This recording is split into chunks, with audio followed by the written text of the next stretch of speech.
right, so here we go with part two. All right?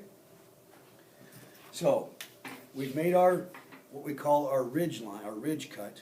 When we get to the miter saw, we'll line that up and we'll cut that off. Okay? And again, how I did that was, I placed this pivot point in that corner.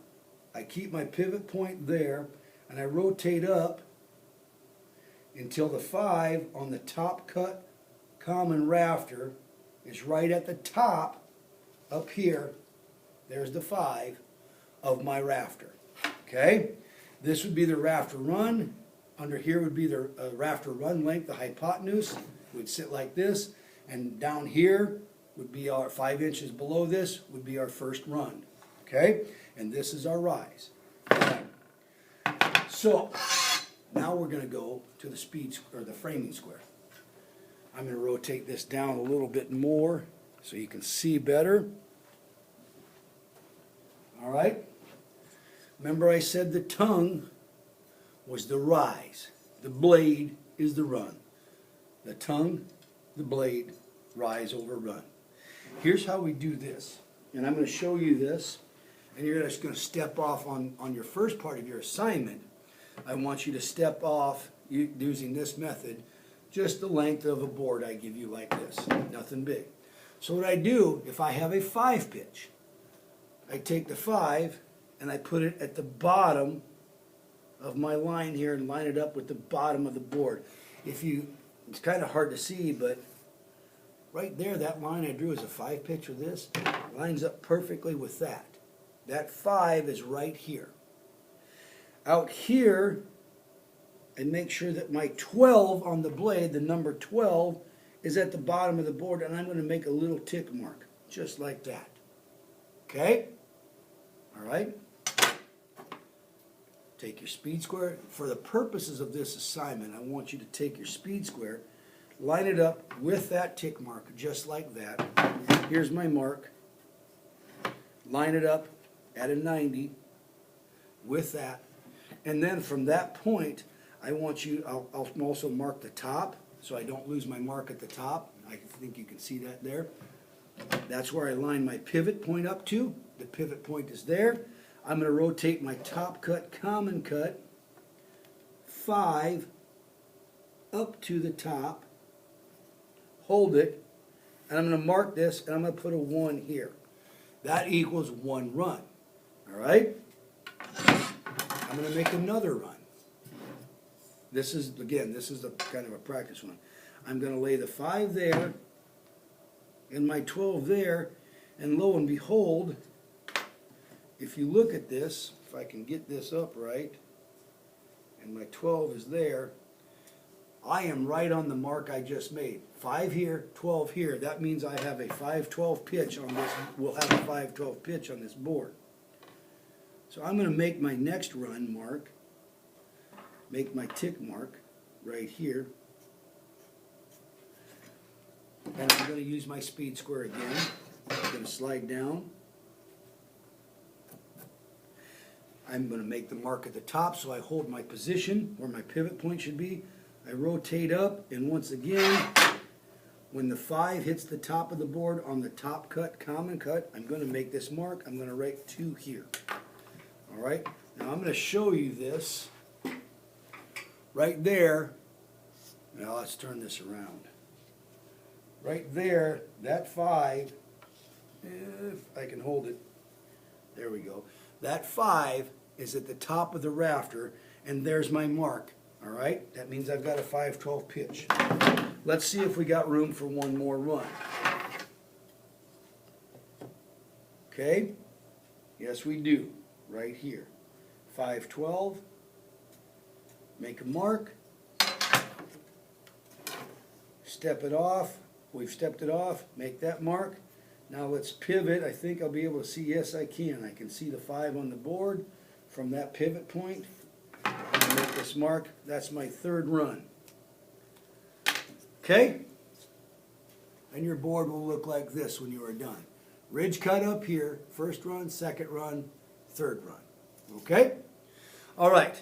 Now, how do I know how many runs I need? Well, let's go back to the board. All right?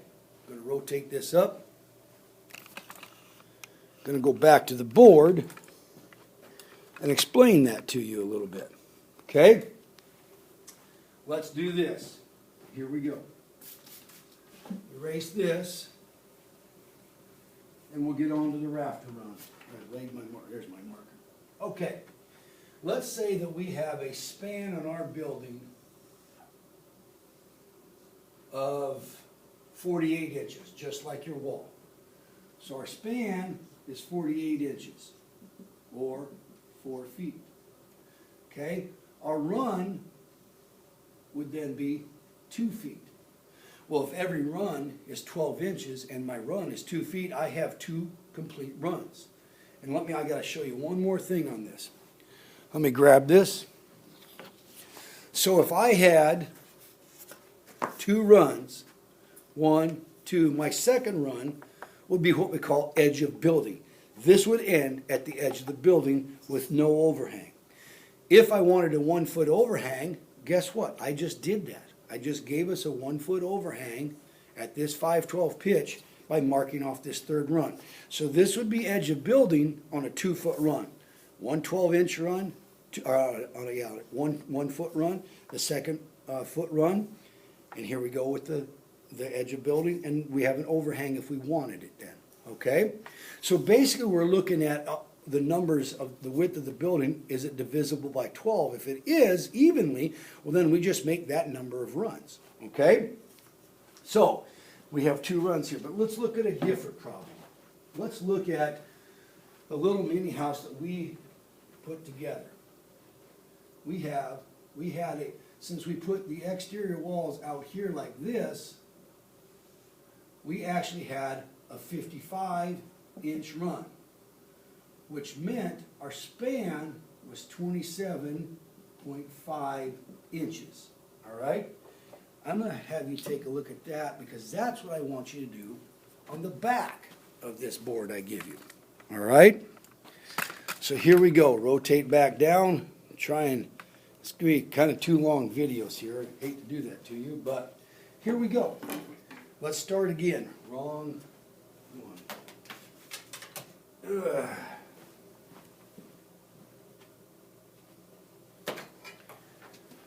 Okay, so we did a practice layout on the front side. Now we're going to do a layout. We have a 55-inch span, 27.5-inch run. All right? So I'm going to flip the board over. I want the same pitch. Oops, I want a 5/12. So I'm going to start at the end, mark off a 5/12. All right?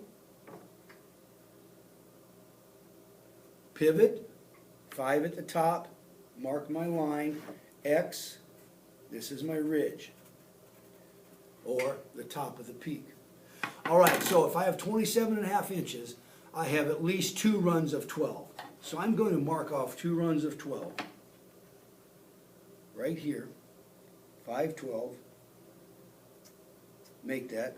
I'm going to show you a little trick here too. I can do this. If I have a long enough board, this is my number 1 run. I need at least 2 runs of 12. I'm going to take this 5, put it right by my tick mark, put my 12 right there, make sure we're lined up, and I want you to mark these off. Normally in the field we would not do this, but if I have this 5 here and this 12 here, that is the same thing I would get as if I use my speed square. All right, so now I also need to make my tick mark here, okay? And I'm going to write a number 2 here right now. That means I have my 2 runs, 2 full runs. I'm going to go ahead and mark the end here. There's my 12, there's my 5, right through there. My 2 runs are 24 inches at the bottom of this triangle, the bottom leg, okay? This is what we are not at the edge of the building yet because we need to get to 27.5 inches, okay? So how am I going to do that? Well, 27.5 minus 24 is 3.5. I need 3.5 more inches of run. I'm going to take the tongue, lay it along here, okay? I'm going to go out, my tongue and blade meet right here. from the blade side on this side, I'm going to go out 1, 2, 3.5 inches, and I'm going to make a tick mark. Take your speed square, line it up with that tick mark vertically, just like this. Make a mark at the top so you do not lose your pivot point. Rotate it up till the 5 on the top cut, common cut, is at the top of your board. Draw your line. Now I have my run out to 27.5 inches, right? This is called edge of building. Okay? Right now my edge of building is there. 12 inches, 12 inches, 3.5 inches. Okay? I want a 6-inch overhang. We can do the same thing. Tongue along the edge of building line, blade at the bottom, go out to 6 inches, make a tick mark, like I did there. Line your speed square up with it, make a mark at the top, hold your pivot, rotate till the 5 is at the top cut, common cut 5. Draw your line on this side, never on this side. The only time we use that side is if we're making a 45. Okay? Now if you look at this, run 1, run 2, plus my 3.5 inches needed. This is the edge of the building, plus my 6-inch overhang. Put an X here. That gets cut out. Okay? Last thing I'm going to do is show you how to do what we call a seat cut. A seat cut is at the edge of the building where the rafter sits down on top of the top plate. Here's how we do this. We go to our edge of building. That's why I wrote edge of building right here. We go to our edge of building line. We take our speed square and we line it up with the angle, just like I have here. I want to line it up, and I come up that angle 1.5 inches, and I make a mark right there. Okay? Take my framing square, blade side, line it up with that angle, line it up with my 1.5 mark, and I am going to come out 3.5 inches, or 3.5 inches. Kind of tough to do it here. Where 3.5 inches meets the bottom, I will draw a straight line. I'm going to do that and then kind of hope you can see it. Okay, 3.5 inches meets the bottom. That's my seat cut. I put an X there because I'm going to cut that out. All right?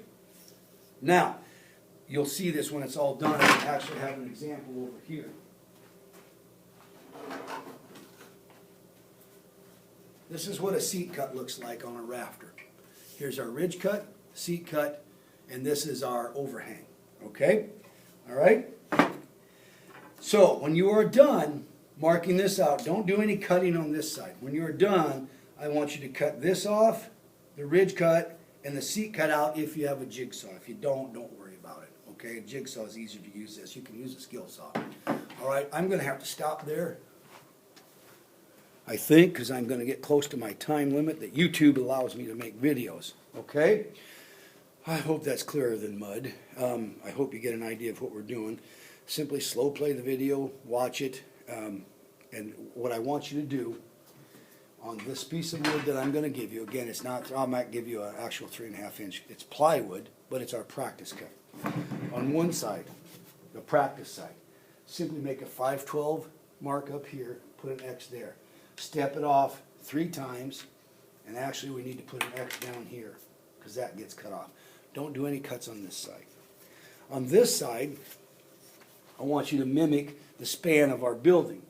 5/12 cut here, 2 full runs of 12 inches, the 3.5 inch run to edge of building. Make sure you write edge of building there. You can then at that point make your seat cut right there. But we also want a 6-inch overhang and an X here. Then I want you to cut this out, and my ridge cut, all right? And we'll see how that goes. And then just show me the picture basically when you're done. All right, I am getting up to my time limit now, so I'm going to shut up. Hey, have a nice day, Martin.